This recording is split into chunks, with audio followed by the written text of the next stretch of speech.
अण्णा, माहिती अधिकार कायदा 2005 जो आपल्या प्रयत्नातून कायदा झाला, त्या कायद्यामध्ये काही बदल केलेले आहेत. माहिती मागत असताना काही बदल केलेले आहेत. जसं की जे माहिती शुल्क होतं त्याच्यावर तिकीट लावावं लागायचं, ते 10 रुपयावरून 30 रुपये केलंय.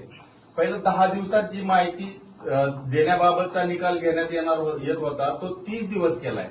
त्यासोबतच वरिष्ठ आता ठरवणार आहेत की ही माहिती द्यायची आहे का नाही. आपली अधिकारी ठरवणार ही माहिती द्यायची लगेच का नाही द्यायची, या माहिती अधिकारात मागवलेली माहिती. असे काही बदल केलेले आहेत.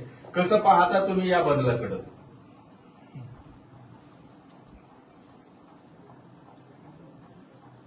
जे बदल केले हा दोष आहे. माहिती घेणं नागरिकांचा हक्कच आहे, तो मूलभूत हक्क आहे. त्यासाठी लढलो अनेक वर्ष. माहिती घेणं हा नागरिकांचा हक्क आहे, तो मालक आहे ना. आणि तुम्ही सर्व अधिकारी सेवक आहेत. मालकांना तुम्ही अशा आररावी करायला लागला किंवा त्यांना त्रास द्यावा लागला तर ती हुकुमशाही होईल, ती लोकशाही राहणार नाही. लोकशाहीला धोका आहे. म्हणून माहितीचा अधिकार हा मूलभूत हक्कच आहे. म्हणून आम्ही लढलो त्याच्यासाठी. माहितीचा अधिकार, जसं माहितीच्या अधिकारासाठी लढलो तसं दप्तर दिरंगाई, एका टेबलवरचा पेपर दुसऱ्या टेबलवरती वेळेच्या आत गेला पाहिजे. दप्तर दिरंगाई, बदलांचा कायदा, हेच अधिकाऱ्यांसाठी जो अन्याय होत होता अधिकाऱ्यांवरती. म्हणून मनाला येईल तेवढा बदला करायचे, मनाला तो कुठे टाकायचे. म्हणून आम्ही 3 वर्षात बदली नाही, 3 वर्षाच्या आत बदली करायची नाही. हे सगळे आम्ही कायदे केले.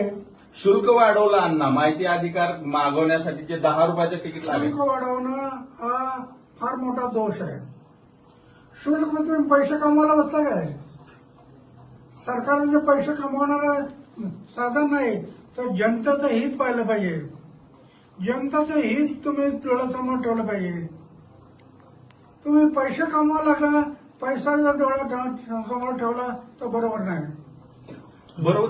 परत अपीलीय अधिकाऱ्याने आता ठरवायचंय की माहिती द्यायची का नाही, आणि ती किती दिवसात द्यायची हे सुद्धा ठरवणार आहे अपीलीय अधिकारी.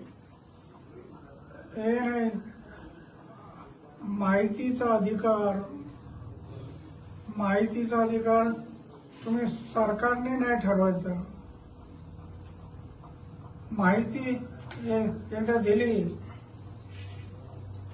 आता नॉर्मल तुमचं एक तिकीट होतं, तिकीट ते बरोबर होतं. नाहीतर कोणी माहिती यायला काही गरज नसताना माहिती मागायला लागली तर बरोबर नाही. पण तिकीट हे बरोबर आहे. पण तुम्ही 10 रुपयाच्या माहितीचं 10 रुपयाच्या तिकिटाच्या ऐवजी 30 रुपये करायला लागला तर शासन पैसे कमवण्याच्या मागे लागलं असं म्हणायला. ही जनतेची छळवणूक आहे. जनतेची छळवणूक होते. तुम्ही जनतेचं हित पहा आणि त्याप्रमाणे तुम्ही मुख्यमंत्र्यांना काही पत्र किंवा काही बोलणार आहेत का? मुख्यमंत्री काय, आम्ही हे पाहू, याच्यात बदल नाही केला तर मुख्यमंत्र्यांच्या विरोधात सुद्धा आम्ही आंदोलन करू, उपोषणाला बसू. एक उपोषण माहितीच्या अधिकारासाठी केलं.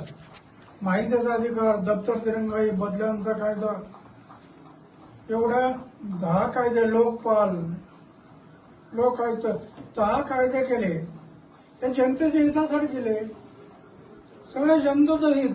माझ्या आयुष्यात झोपण्याचा बिस्तर आहे, जेवणाचं ताट आहे, काही ठेवलं नाही. माझं बँक अकाउंट कुठं असतं माहित नाही. पुरा जीवन समाजाच्या सेवेसाठी लावलेलं आहे.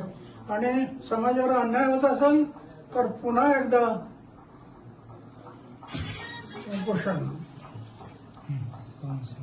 याच्याशिवाय माझ्याकडे दुसरा पर्याय नाही.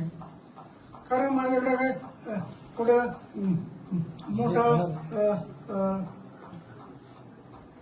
संघटन नाही, कुठं काय नाही.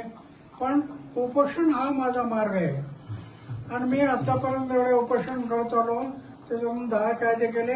आता पुन्हा एकदा वेळ पडली तर वयाच्या 90व्या वर्षी पुन्हा एकदा उपोषण करण्याची वेळ आली तरी मी मागे येणार नाही. जनतेच्या हितासाठी मी जीवन अर्पण केलं ना. जगेल ते समाजासाठी, देशासाठी आणि मरेल ते समाज आणि देशासाठी. ते व्रत घेतलं मी. अण्णा